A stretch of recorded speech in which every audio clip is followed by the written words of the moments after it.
అమ్మ, నేను డప్పు కళాకారుల తెలంగాణ స్టేట్ ప్రెసిడెంట్. నేను ఇక్కడ ప్రజావానికి వచ్చిన విషయం ఏంటంటే, నేను గత 2 ఏళ్ల నుంచి నా ఫ్యామిలీలో కాంగ్రెస్ ప్రభుత్వము మాకు ఒక 4 సర్టిఫికెట్ ఇచ్చింది. నా ఫ్యామిలీకి 4 సర్టిఫికెట్ ఇస్తే దాంట్లో నా ఫ్యామిలీ వాళ్ళకు వెళ్ళక ఒక చిన్న రూములు రేకులు వేసుకొని ఉంటే, నేను పెళ్ళికి పోయిన సందర్భంలో ఆ రేకులకి దాన్ని గులగొట్టేసి మొత్తం సాఫ్ చేసి ఎవరు corporator Suresh Reddy, deputy mayor Gopal Reddy, Dhanraj Yadav ముగ్గురు కలిసి గులగొట్టేసి కంప్లైంట్ గులగొట్టేసి మేము ఊరికి వచ్చే వరకు పిల్లలు వేసేసాం. అయ్యా మరి ఏంటి పిల్లలు వేసేది, ఇది మాదిగా జాగా అంటే ఎవరు చెప్పుకుంటే చెప్పు డిప్యూటీ మేయర్ అంటాడు ధనరాజ్ యాదవ్. మరి అదే గోపాల్ రెడ్డి దగ్గరికి వచ్చి మేయర్ అయినా గోపాల్ రెడ్డి దగ్గరికి వచ్చి అడిగితే గోపాల్ రెడ్డి ఏమన్నదంటే, నువ్వు ఏం పిప్పుకో పిప్పు ఆయన. అదే విషయం వెళ్ళి మేము రెవెన్యూ కంప్లైంట్ ఇచ్చి ఎంఆర్ఓ కంప్లైంట్ ఇస్తే ఎంఆర్ఓ వచ్చి ఇది గవర్నమెంట్ ల్యాండ్ వాళ్ళ సర్టిఫికేట్ ఇచ్చిన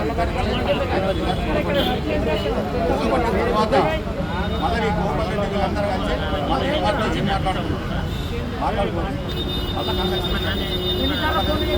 కంప్లైంట్ ఇచ్చాము. కంప్లైంట్ ఇచ్చినాక ఎంఆర్ఓ కూడా ఇచ్చాము. మళ్ళీ ఎంఆర్ఓ గారు ఇస్తే ఎంఆర్ఓ గారితో మాట్లాడుతుంటే ఎంఆర్ఓ గారు ఏమంటారు, చేస్తాం అన్నట్టు. అంటే ఎంఆర్ఓ గారు మళ్ళీ తర్వాత నేను మున్సిపాలిటీ రామకృష్ణ గారికి వెళ్ళాను. రామకృష్ణ గారు సార్ ఏం సార్ మరి ఇటు సంగతి మరి ఏం చేస్తామని అంటే, కాపాడచ్చు అంటే ఏమేం చేస్తామైనా మీరు కంప్లైంట్ ఇచ్చేది ఉంటే ఐడి కార్డు చేసుకోండి సార్. మీరు కాపాడాల్సింది పోయి రోజుగా మాట్లాడుతున్నా అంటే, నేను ఏం మాట్లాడనయా, ఏం చేసుకుంటూ చేసుకోమో ఇంకా మాట్లాడుతున్నాను. ఈయన వేరు గోపాల్ రెడ్డి ఏమో ఏం తీసుకుంటూ అంటున్నాడు. మరి ఆయన 2034లో ఆయన 2 ఎకరాలు కబ్జా చేశాడు. 2 ఎకరాలు కబ్జా చేస్తే మేము అది కూడా కంప్లైంట్ ఇచ్చాము. ఇచ్చాము కంప్లైంట్ మా దగ్గర రిసిప్ట్లతో సహా ఉన్నాయి. ఎప్పుడెప్పుడు వచ్చినాం మేము సంగతి కూడా 2 ఎకరాలు అక్కడ కబ్జా చేశాడు. 233లో 3 ఎకరాలు చేశాడు. 90 సర్వే నెంబర్లో 2 ఎకరాలు చేశాడు. 88 సర్వే నెంబర్లో 2 ఎకరాలు చేశాడు. 90 సర్వే నెంబర్లో 2 ఎకరాలు చేశాడు. ప్రభుత్వంలో ఈరోజు రెవెన్యూ డిపార్ట్మెంట్ ఎంత దిగజారిపోయింది. ఎందుకనంటే ఇలా కన్సైరా ఉన్నది కాబట్టి, ఈ రామకృష్ణ కన్సైరా ఉన్నది. శ్రీనివాస్ గారు టౌన్ ప్లాన్ శ్రీనివాస్ గారు ఈ భూమిలో ఏమైనా పైసలు తీసుకుంటుండగా విజిలెన్స్ కూలిపోయాడు, పట్టుబడ్డాడు. వీళ్ళ దగ్గర కొన్ని 100 కోట్లు ఉన్నాయి. ఎక్కడికైనా వచ్చినాయి వీళ్ళు అనేది విజిలెన్స్ ఈ రామకృష్ణ గారిని వీళ్ళని ఎంక్వైరీ చేయాలని మేము కోరుకుంటున్నాం. ఎందుకంటే ఈ ప్రజల భూమి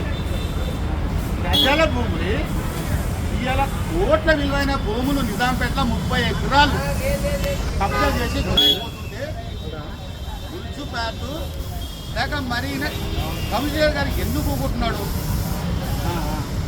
ఈ ప్రజాప్రతినిధులే ఇట్లా కబ్జాలు చేస్తున్నారు. బయటి వాళ్ళు ఒక్కరు కూడా ఒక కబ్జాలో లేరు. నాలుగోళ్ళది ఈ గతంలో మాకు ఎప్పుడో మా నాన్న తాతలప్పుడు నుంచి 11 పట్టాలు ఇచ్చారు.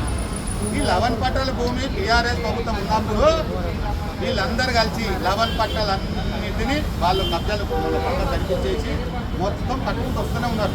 ఇప్పుడు గత 8 నెలల నుంచి మేము కంప్లైంట్ ఇస్తూనే ఉన్నాం. ప్రతి విషయం చెప్తూనే ఉన్నాం. ఇట్లా ఉంది అని చెప్పినాం. రేవంత్ రెడ్డి సార్ వచ్చిన తర్వాత ఇప్పుడు రేవంత్ రెడ్డి గారు వచ్చిన కాడ నుంచే కొద్దిగా టైట్ అయింది వాళ్ళకు. లేకపోతే ఇంకా 30 ఎకరాలు అమ్మేటోళ్ళు వాళ్ళు. ఇంకా 30 ఎకరాలు అమ్మేటోళ్ళు. ప్రజావాణిలో వెళ్ళి నేను మాట్లాడితే ఇప్పుడు అమ్మంటారంటే, నీకు ఫోన్ చేస్తాను, వచ్చి ఎక్కడెక్కడ కబ్జా అయిందో మీరు చూపిరాను 100%గా చూపిస్తాను. ప్రజావాణిలో కంపల్సరీ నమ్మకం ఉన్నది. కంపల్సరీ గవర్నమెంట్ ల్యాండ్ కాపాడతారు రేవంత్ రెడ్డి గారు అని చెప్పేసి నేను కోరుకుంటున్నాను. ఎందుకంటే ఎస్సీలై మాలోలై ఉమ్మరోలై వీళ్ళ భూములే ఈ రెడ్డిలు అంతా అమ్మేసుకుంటాం. ఈ గోపాల్ రెడ్డి అటు రెడ్డి, వాడు వాడు గొల్లోడు, వాడు గోడు, అది వీళ్ళందరూ కూడా వీళ్ళు మొత్తం డిప్యూటీ మేయరు ఈ సురేష్ రెడ్డి గారు ఇక గవర్నమెంట్ ల్యాండ్లో పని పట్టింది. ఇక మద్దతుగా రామకృష్ణుడుగా మున్సిపాలిటీ పర్మిషన్ ఇస్తాడు. ఇక ఎంఆర్ఓ ఆయన సర్టిఫికేట్ ఇస్తాడు, చట్టం అమ్మేస్తాడు.